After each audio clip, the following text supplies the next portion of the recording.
नमस्कार, मी सुनीता मोडक, राज्याध्यक्ष सेवाभावी प्रबोधन समिती।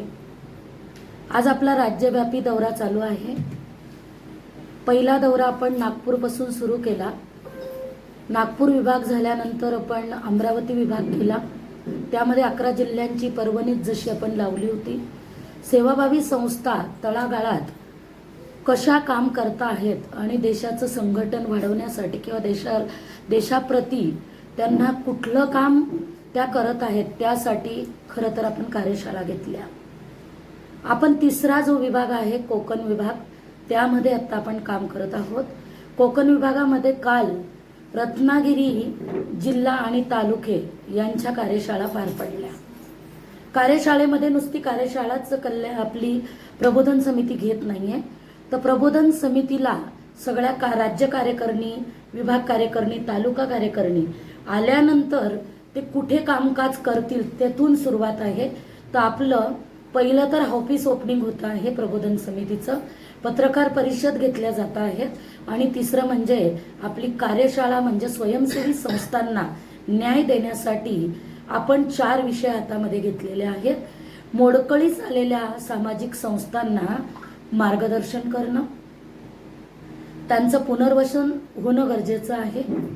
त्यानंतर शासनालगत ज्या शासकीय योजना किंवा शासकीय निधी असतात तर त्यांना प्रोटोकॉल प्रमाणे काय पेपर्स पाहिजे तर त्या बऱ्याच संस्थापक अध्यक्षांना संस्थांना माहिती नसतात, त्याचं मार्गदर्शन करणं।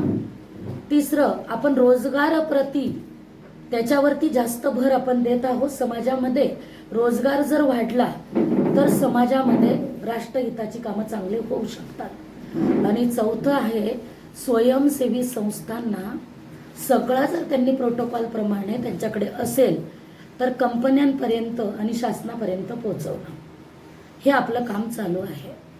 आपल्या महाराष्ट्रामध्ये 6 विभाग येतात, 36 जिल्हे येतात आणि 358 तालुके येतात। महाराष्ट्रामध्ये असं कुठलाच जिल्हा नाही की आपण सोडलेला आहे आणि सोडणार आहोत। यामध्ये सामाजिक संस्था खरंच छान काम करत आहे, कारण सामाजिक संस्था जर काम करतील तर धर्म वाचू शकतो।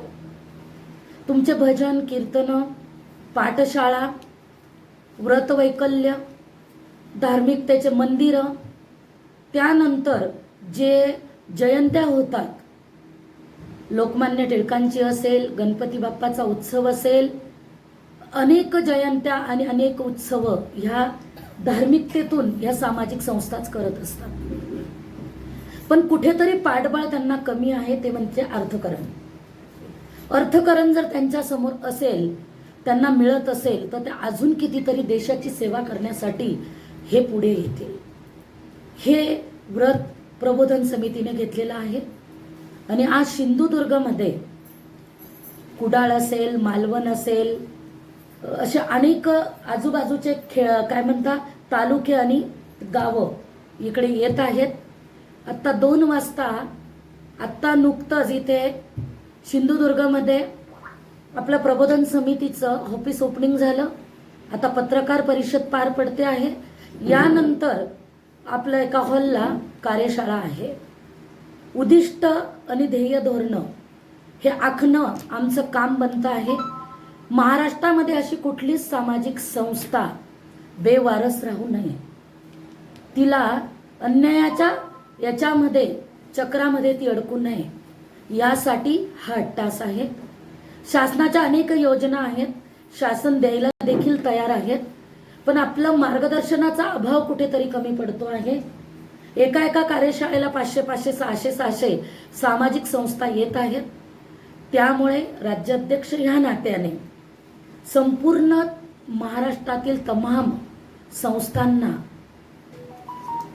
हा न्याय मिळावा यासाठी आम्ही प्रयत्न करत आहोत। आपले राज्याचे 58 पदाधिकारी, विभागाचे 258 पदाधिकारी,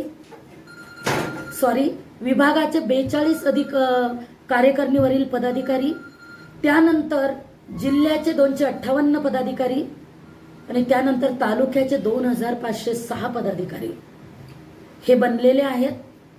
संस्थेचा अजेंडा अर्थकरण मिळवून घेणं नाहीये।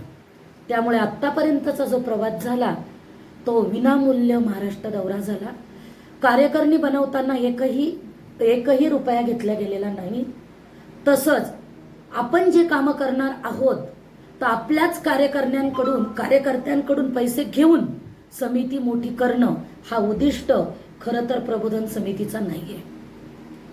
सेवाभावी संस्था प्रबोधन समिती ही महाराष्ट्राने लोकसेवेतून त्यांच्या विचारातून बनवलेली समिती आहे. आज अतिशय आनंद होतो आहे जेव्हा सिंधुदुर्गमध्ये माझा मानस भाऊ अमोल चव्हाण आणि 7 कार्यकारिणीवरील पदाधिकारी हे युवा पिढीमध्ये मोडताय आणि आज एवढ्या लहान वयात 10 वर्ष लगत तो ते संस्थांची कामं करतो आहे. तर त्याचा पण एक अट्टास आहे की ह्या सिंधुदुर्ग जिल्ह्यामध्ये हरित क्रांती घडवण्यासाठी या शैक्षणिक सहकार समोर येण्यासाठी हा प्रयत्न हे बांधव करत आहेत. आपली कार्यकारिणी बनलेली आहे. अध्यक्ष, उपाध्यक्ष, सचिव, प्रकोष्ठ कमिट्या बनलेल्या आहेत. त्याच्यामधून सदस्य आपण पुढे घेतलेले आहेत. अशा 7 कमिट्या आपल्या बनलेल्या आहेत. आणि इथे मला आनंद होतो की पाठ फिरवल्यानंतर तिथे मागे काम होत आहे. ही सगळ्यात जास्त मोठी गोष्ट आहे. आज माझ्याबरोबर राज्य सदस्य शरददादा उगले, राज्य सदस्य भारतीताई माळी, राज्य सदस्य किशोरदादा सावंत, सहसचिव प्रतापदादा पवार आणि अमरावती विभागाचे सचिव रविकुमार गजभिये दादा. आज महाराष्ट्र दौरा करताना 500, 600 किलोमीटर येऊन आम्ही कार्यशाळा घेतो आहे. याचं ध्येय धोरण सरकारपुढे पण ठेवणार आहोत. ते ध्येय धोरण फक्त एवढंच आहे की आमची प्रत्येक सामाजिक कामातनं जी जाणीव करून द्यायची आहे ती शासन विभागाला करून द्यायची आहे. कारण जर धर्म वाचला तर देश वाचेल. देश वाचला तर जे समाधानपूर्वक सगळ्यांकडे हरित क्रांती होणार आहे ही खूप मोठी गोष्ट आहे.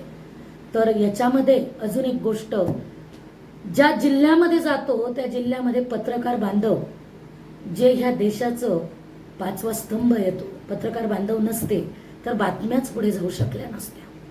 त्यामुळे पत्रकार बांधवांचे पूर्ण महाराष्ट्रात ज्यांनी सपोर्ट केला त्या पत्रकार बांधवांचे देखील मी खूप मनापासून आभार मानते आणि त्यांना पुढे येण्यासाठी त्यांचे खूप अभिनंदन देखील करते.